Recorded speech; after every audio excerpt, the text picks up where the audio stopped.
on this offense. Letting it ride with Arizona? I want to let it ride with Arizona. I think they're in it. I know they play in the toughest division in the NFC West, and we'll have tough games coming up. But the fact that they got that win in San Francisco and then sent a message to the NFL with the convincing win from the start last weekend. It's not a surprise to see the offense playing well. They were good last season. DeAndre Hopkins comes in. Kyler Murray enters year 2. We shouldn't be surprised by any of that. The fact that the defense has not allowed more than 20 points in a game so far. I know it was Washington last week, and the Niners were a bit banged up in week 1. That was the concern. Vance Joseph's defense, which was one of the absolute worst in the business last year. So far, so good. Kyler Murray's very difficult to defend.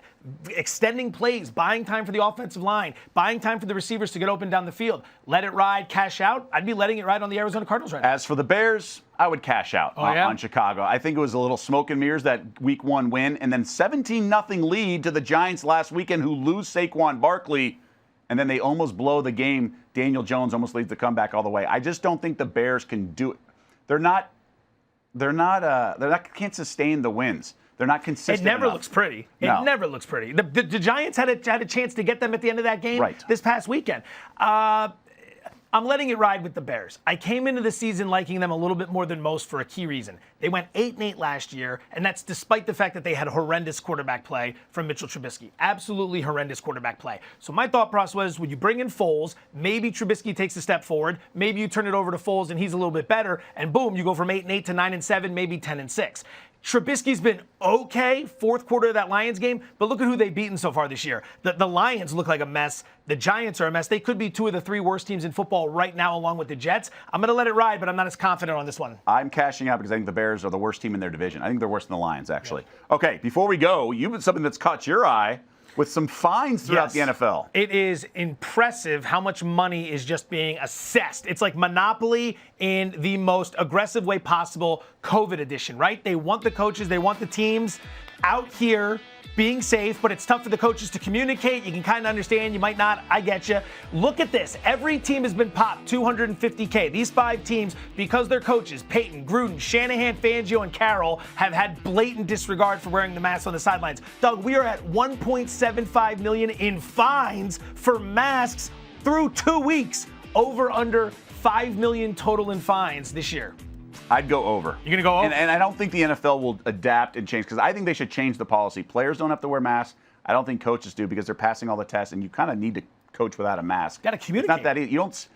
NBA coaches can do it, but it's just different with the NFL because you're calling plays, everything. I think they should change the rule. They won't. Therefore, we will go over $5 million. Do you think anyone gets popped twice? And if they do, does that go up? I mean, Gruden talked about it the other night. He's like, I had COVID. So he revealed that he had it earlier this summer, I'm assuming. And it's just like, it's habitual. I mean, these guys have been coaching their whole lives. And it's just hard, and you got to communicate. You're in the heat of the moment.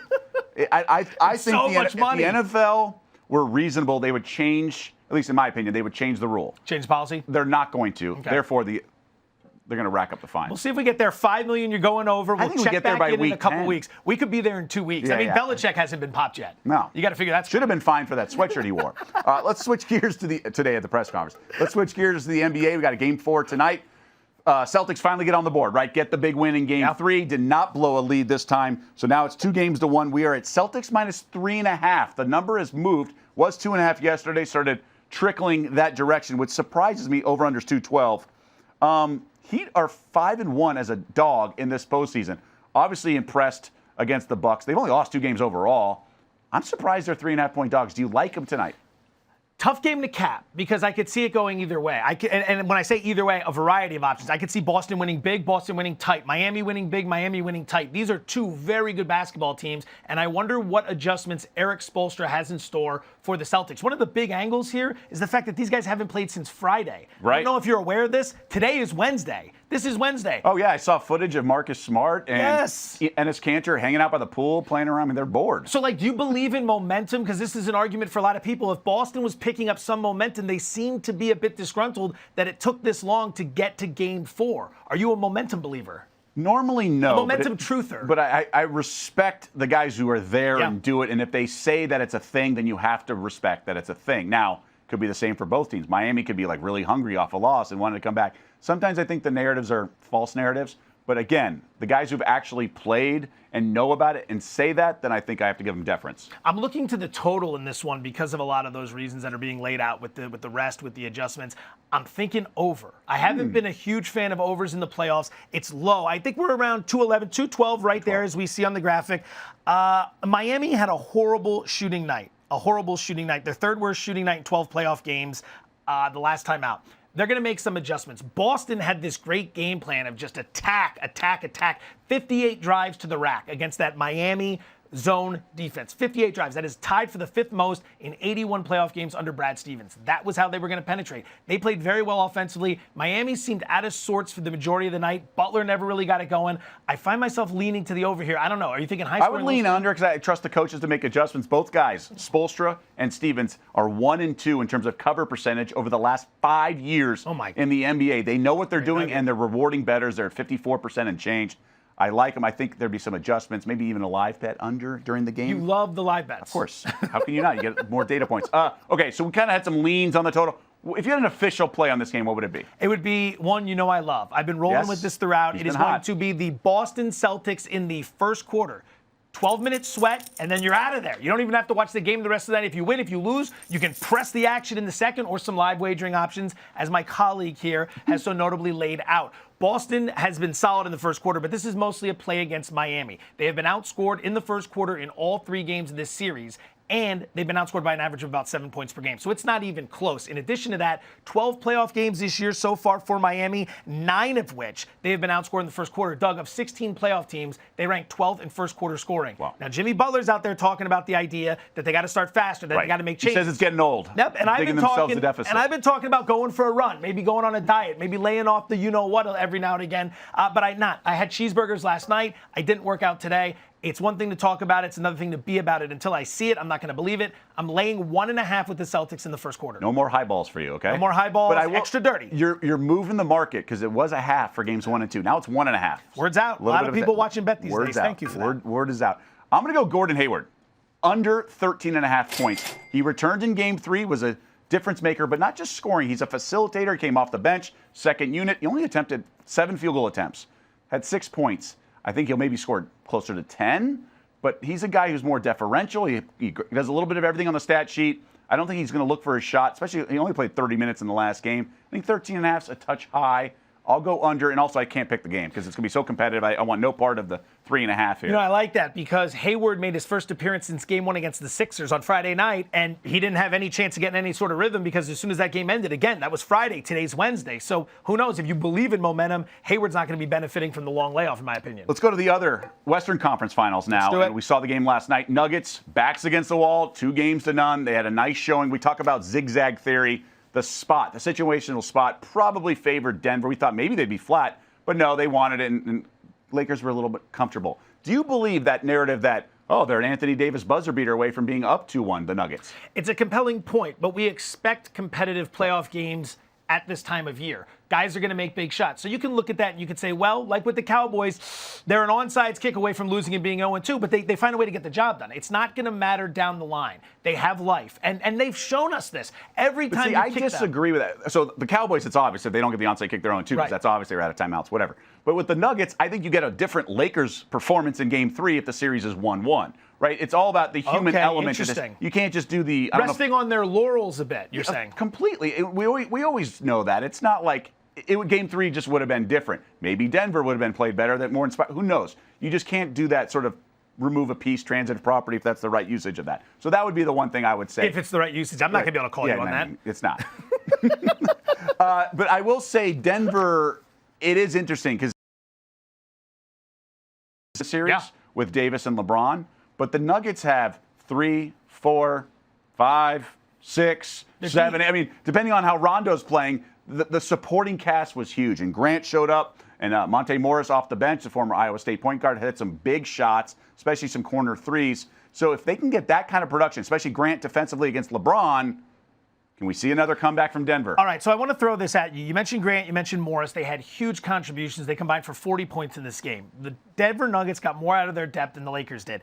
For 26 points for Jeremy Grant. He had never had over 20 points in a playoff game in his career. So he's out. This is an outlier to the extreme. Morris had 14 points. Only one other playoff game in his entire life had gotten to that point, exactly 14. So we have to ask ourselves, performing at that high of a level, is that going to continue, or is the natural regression going to kick in? These are outlier performances. Now, maybe they can sustain and continue to contribute, but then ask yourself this when it comes to the Lakers. 23% from deep in Game 3. That was their worst performance shooting from deep in 13 playoff games. Will that continue? So if the Lakers have that positive regression and Grant and Morris have the negative regression, suddenly this game gets a lot tighter. Open threes for the Lakers, 0 for 9 in Game 3. 0 for 9 now, that's on straight open threes.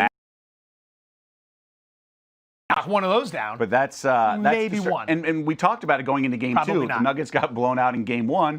They were like 2 for 11 on open three, so at some point they're going to play better, and then, of course, they covered in Game 2. So I think there's some Lakers better performance, and maybe they go to the zone, because that was obviously led to all those turnovers last night and got them back in the game. But at some point, Lakers, you would think, start hitting some threes. But then again, they're a top-heavy team with AD and LeBron. Like, are we sure Danny Green's going to hit shots? Are we sure Caruso's going to hit shots? Green. Are we sure Kuzma's going to hit shots? I'm not so sure about that. Maybe open threes, Morris and company can, but I'm a little worried. You got to pick in the game with the Lakers -6 in this one. I do. I don't love it, but I'm going to lay the 6 with the Lakers. I feel like I'm disrespecting Denver at every single turn, and I'm going to continue to do so here by laying the 6 with the Lakers.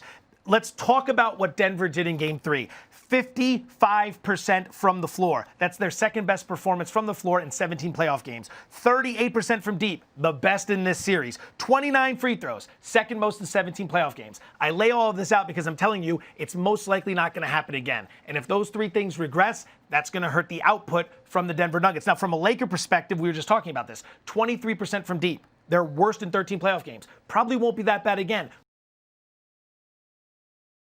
Davis had, 2 rebounds in that game? Yes. All the way around, I would say that I'm going to lay the 6, but cautiously, America and the world beyond, cautiously. I think we're due for a monster LeBron game, and I think we get it. And he went triple-double in the last one. I'm saying even scoring bigger. because they need it. All right. Funny you mentioned Anthony Davis and his rebounds, because my prop bet on yesterday's game Here we go again. Got a bad beat, and I'm pressing, I'm chasing, I'm going Martingale on this thing because I know it's the right side. All right. Jokic under rebounds. Game 3, it was 9.5. If it's 10.5 or 9.5, I would take the under because he averages the fewest rebounds against the Lakers than any other team, 5.8 per game in this season in all the matchups, regular season, postseason, going in. He got 4 rebounds off missed free throws. Davis had no rebounds up until about midway through the fourth. You're cursing those rebounds. Finished with 2. With all those Lakers bigs, Jokic is not getting double-digit rebounds again. Have you made the under bet on this prop in every game of the series? Mm-hmm. Stick with it. I love it. I love the 4-2. 2-1. I should be 3-0. I'm pressing. In fact, I'm going more if it's 10.5 because Jokic can do a lot of things. Points and AD, but not grab rebounds. I heard some breaking news that we might talk college football on this show. We're going to do that right now. SEC is back, right? We're as back this ESPN product. We're contractually obligated to talk about the SEC, right? All right, so SEC play gets going this weekend. No cupcakes, no non-conference games. It's all SEC games the entire season. Alabama, no surprise, is your favorite. They're actually an odds-on favorite. Traffic. They are less than even money, but it's the 11th straight year they've been a favorite going into the season. Now, they always won the conference. Look at that. Of course not. LSU won it last year. They lost all but 2 starters on offense. They've lost both coordinators, including the Heisman Trophy winner. So LSU's got to reload, obviously, the recruiting class. Georgia's always right there in the odds because they come from the SEC East. So in theory, you have an easier path, but Florida expected to be better this year. But the SEC West, LSU, Auburn, A&M, even Ole Miss and Mississippi State are going to be interesting. Do we agree that Alabama's going to likely win this conference? They're the favorite. They're probably going to win. But you know what? In a year with so much, I'm not going to sit there and lay -130. I'll bet Bama in games that they play. I do it every single year. I'm not going to play the -130. I think they're going to win it because I think their quarterback plays better than we think, and they came out in the depth chart yesterday or today, had no injuries, nobody left and transferred, nobody opted out with COVID, so they came out clean, which is huge, and I think they'll be ready to rock this coming season. But if we were to take a value play, Who would you choose? All right, shop around, because one price you just saw there with the Florida Gators was plus 450. Shop around, look at different books. You might get a better opportunity, but I'm going to side with Dan Mullen and the Gators in this situation. Mullen has done a great job turning around Gainesville, turning around the Swamp in such a short amount of time. 21-5 over 2 seasons. He's got 12 of 22 starters coming back, including quarterback Kyle Trask, who last year, Doug, was 3rd in quarterback rating in the SEC amongst all quarterbacks. The only 2 guys to beat him were Joe Burrow, the Heisman Trophy winner, and Tua Tagovailoa, who was the first-round pick of the Miami Dolphins. So he's in very good company with that rating. No Alabama on the schedule, no road back-to-backs. You got to get past Georgia. You're going to have to get past a road game at A&M early in the season. But if I'm going to take a shot, I'm going to do it with Florida. What are you thinking? I think what you're focusing on, and I think is justified, is continuity from last year, yes. right? You have your quarterback back and you have your head coach back. And this offseason, given everything that happened and the start and stops of spring ball and everything, I think that's important. We talked about in the NFL, those teams that have continuity are also good from the previous year, but that really helped them in terms of just getting ready for the next season. So I think you're on to something there. I'm 14-1. Okay, now we're getting tasty. It's a tough schedule. They have Georgia in Athens next week. So out of the gates, you're just not even going to ease into the hot tub here. You're just jumping right in cannonball They have Kentucky style. this weekend, only laying 7.5, so they could be 0-2 in theory, but I like them this weekend. Wink, wink, minus 7.5. The show is called Bet. But here's the thing. Bo Nix, yes, he's not Trevor Lawrence. He's not Tua Tagovailoa, but he still had a good freshman campaign. A lot of good School experience. record in freshman passing yards and touchdowns. I trust Gus Malzahn on that offense and all the eye candy in that offense. I think they can do some wonders, and I just like them.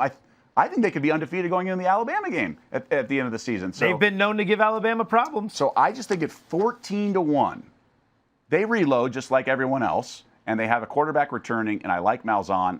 Look, I think Alabama's going to win the conference. Are you pro or con on LSU? I'm con. You're con. They lost so many guys, and Jamar Chase opted I like out. Mississippi State plus a 16.5 this weekend. Another bet. Look at you. I got one for you. You're catching the hang of this. Does Arkansas or Vanderbilt win a conference game this year? No, I would go under on Arkansas. Let's go find it somewhere. They don't play each other. A little bit ago, you could find 1.5 for Arkansas. It's tough. They don't play Vanderbilt. Vanderbilt's not winning a game. You don't think so? Do you think both teams lose every game? Yeah, because conference. Vandy. All right. He is Joe Fortenbaugh. I am Doug Kazarian, filling in for Tyler Fulgham. We appreciate your taking the time to join us. We are on typically Daily Wager as well, 6 Eastern on ESPN2 during the week and also Sunday mornings in the football season. But enjoy your hoops and hockey tonight.